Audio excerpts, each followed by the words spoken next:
All right, guys, this is the Kel once again, 7th of July 2025, Crazii revision with Kel, review of the S&P market. So I'm going to go in depth on why I think the S&P 500 will be pulling back. Now, the fundamental I want to go through because we went through this last night. For those who miss it out, it's all right. I'm going to give you a little bit of sharing here, a simple one to get yourself ready on the macro front. Now, of course, more detailed one, you really have to look at what we shared last night, yeah? Okay, the one that I'm definitely looking at it itself is this thing called the fear and greed indicator. Now, this is actually available on CNN. All right, it's a CNN business, website. Okay, let me just bring it in. Now, I've been following this indicator for the longest of time, and I think it's a perfect indicator as long as you must plan your strategy properly.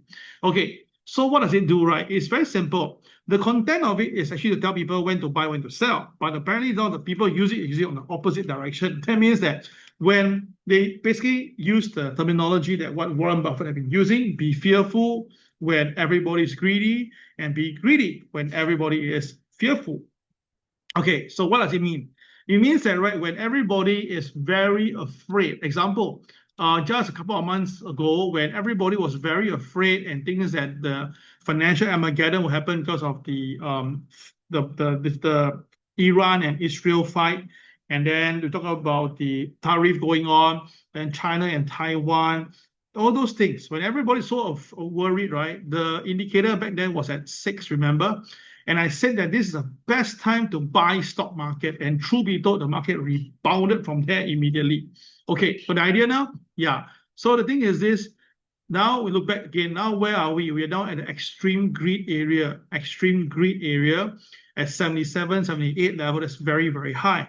I think the highest I ever seen was like 80, but that was many years ago already. So where are we right now? We're at the highest point in the last 12 months. Okay, you look at the timeline right now, we are now at the highest point in the last 12 months, okay? So the thing is this, we are now at the extreme greed area. So which means that everybody now thinks that there's nothing to be afraid of. We can be very bullish and blah, blah, blah. Okay, fine. You know S&P 500 right now, right? The S&P current level versus the 125-day moving average are very far away. So that's why I think that the market will have a pullback very, very soon. And the stock price strength itself is also at a high level, which is same identical to happen in February the 14th. Now, February 14th, let's take a look of the S&P 500 on February the 14th.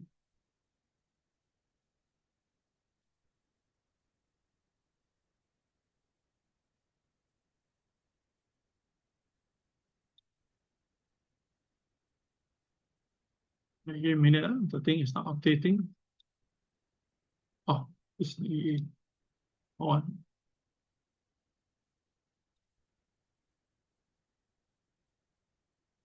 Okay, so this is the S&P 500, February the 14th. What happened? Take a look, everybody. February 14th is here.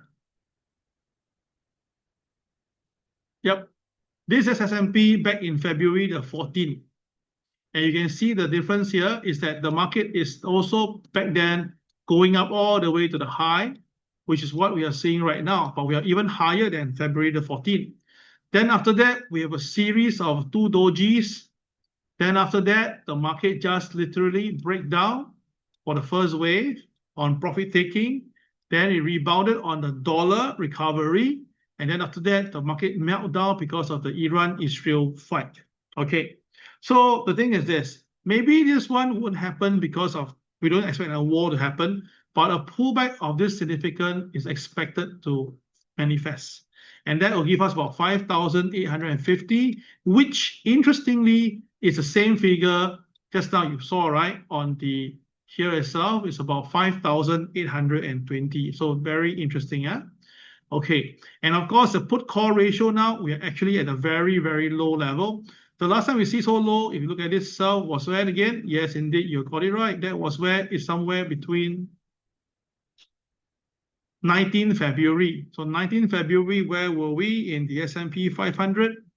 In 19 February, the S&P 500 was somewhere around here, which is the highest point.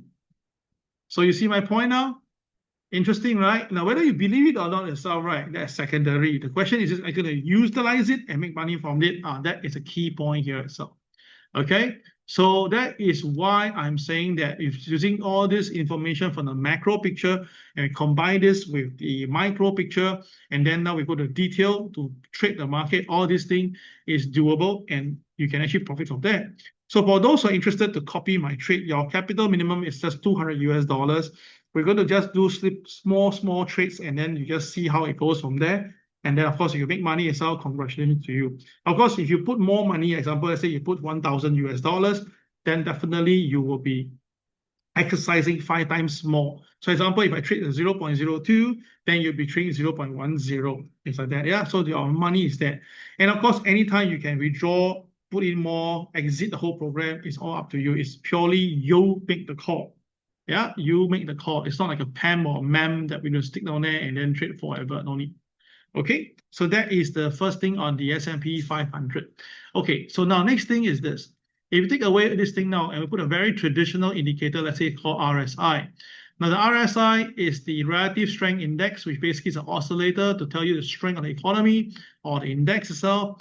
And usually we use it for the case. And you can see right now, if we compare back then when we compare this one here itself, at the highest point, the RSI was only at about 65.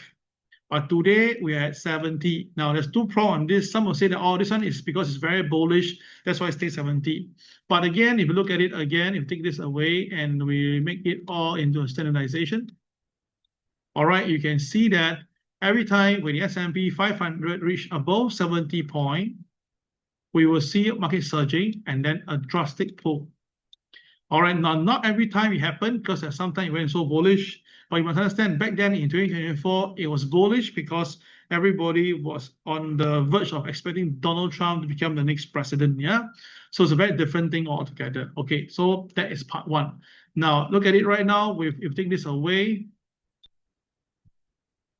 I put in a new indicator, which is the William indicator, one indicator that I always use, and I think it's pretty good. It's created by Larry William. Okay, so William percentage range, and I'm going to put it in again. You can see that it's also at the high point right now, basically informing me that the market is going to crack very soon. But the way I use the William indicator is very different. I use it in my way, even though is when it cracks below the 20% mark, which is somewhere around here. Okay, so you can see it happened before, somewhere around here. Okay, that was back in February period. So the thing is this, we are not there yet. If you look at it, we are still about 1 or 2 days away. So I think that is how I see it right now, yeah? And of course, if you want to look into my Dow Jones chart, something I wanted to see, I'll show to you now, a quick one. Okay, this is the Dow Jones chart that I have. We had the first rally that did very well. Then after the market breaks down over here, the market bottom out exactly here, and then the market recovered. So now the things I take this away. We're going to redraw this like that. Okay, the most conventional way of drawing. Okay, we are near the breakdown point already. We are just very near to the breakdown point. And you can see that every time when the breakdown point happens, all right, the market will move down by quite a fair bit. This is on the Dow Jones, yeah. Okay, so that is the one that I want to show to you. How about our own indicator, right? Okay, let's bring it in. The S&P 500. Now, the S&P 500, now we can see that today the opening price itself is 62.56, right? And today's pivot 2 is 62.66. And interestingly, today's high is also 62.67. So the market have touched the pivot 2 and got itself rejected.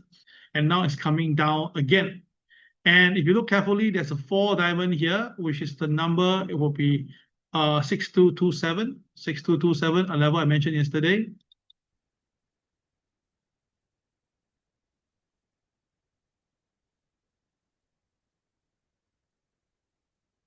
All right, so this number must hold. 6227 has to hold so that the market S&P can continue to go higher.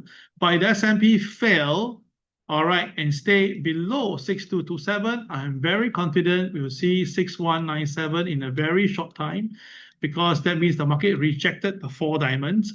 And the thing is this, if the KSI turns red in color, then I'm even more confident that this will go down faster. The target that we're looking at the first time will be 61.01. So where are we right now? 62.50. So how much is that if you're going to short the S&P?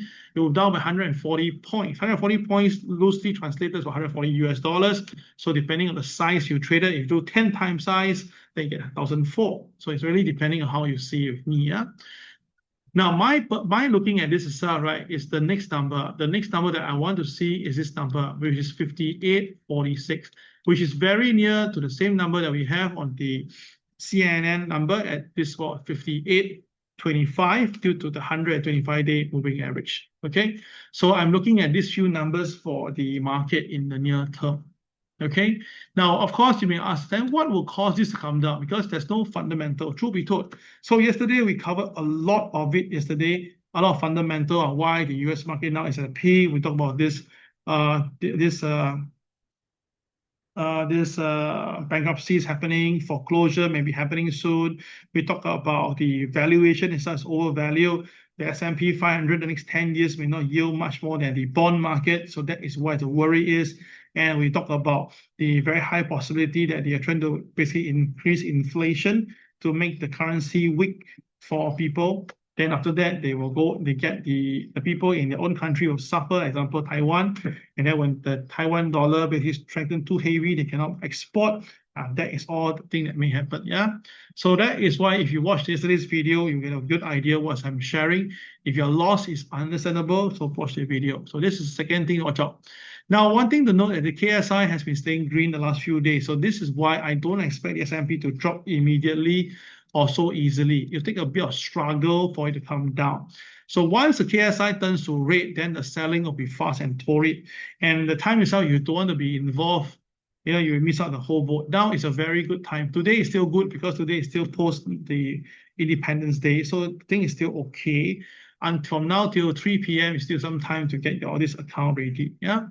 All right, so that is the S&P 500 on the technical and the fundamental side. So if you are interested to find out more on how to copy me, please contact Susan and I'll share with you all more in detail. All right, guys, that will be all for this morning session.